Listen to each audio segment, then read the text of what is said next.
What's up, everybody? Cooper here with Etrailer, and today we're going to be taking a look at our Rocky Mounts MonoRail on our 2022 Ford Edge. Our bike rack here is going to be a platform style bike rack that can hold up to 2 bikes. They're going to be individually weight rated at 60 pounds each, and then also it's going to be held frameless style, which is going to be really good for our carbon frame bikes, our alternative frame bikes, and our e-bikes as well. Our bike rack actually comes with a tilt-away feature too as well.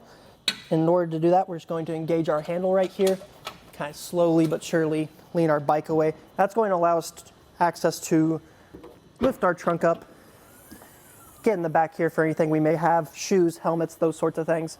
While it doesn't offer a lot of room to sit down, it definitely does allow you access to the space inside here. Once we have all our gear ready to go, we can go ahead and tilt our bike back up into position. We don't need to engage that handle again. We just simply have to lift up on that bike rack. It'll click right back into place. Now for getting our bike off, it's going to be held in 2 different points. The front tire here is held by a hook system, and that's actually going to maintain the balance of our bike. So we want this to be our last step. So we're going to come back here at our back tire and actually disengage this ratchet system here, feed that out, get that out of the way, and then come back to our front hook while holding onto our bike, because now our balance is going to be taken over. Get that swung all out of the way. Then we can take our bike off with no issue. Once we have our bike off, in order to fold this up into the more compact version, we're going to go ahead and make sure that we fold this down, get our arm all the way up.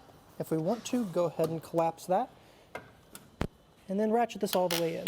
With our ratcheting system too as well, this actually allows us to have up to a 48-inch wheelbase for our different bikes. Then we're just going to go ahead and pull that lever again.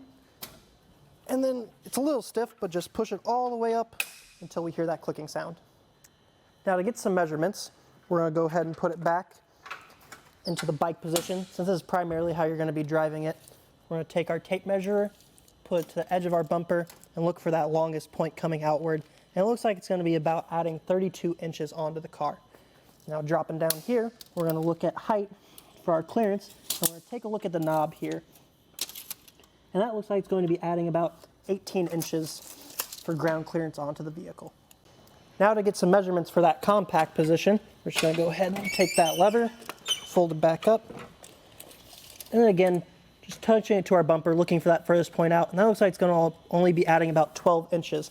So you can see how much room we're really saving by being able to put it up in this compact position. Now in that fold up position, you'll be able to see we have full access to our windshield. We can use our backup camera, although this will be in frame.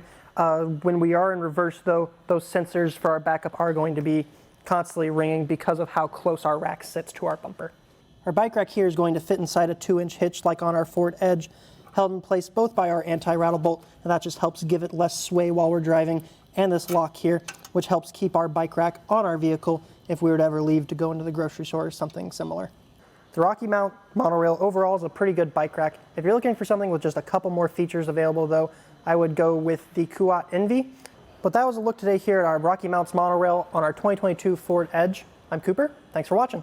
Here on our test course, we'll start by going through the slalom. This is going to show us the side-to-side action, which simulates turning corners or evasive maneuvers. Once we get to the alternating speed bumps, we'll see the twisting action. This will simulate hitting a curb or a pothole or driving over uneven pavement. Now lastly, we're going over some full speed bumps, and we can see here the up and down action, and this will just be like driving in and out of a parking lot, garage, or driveway.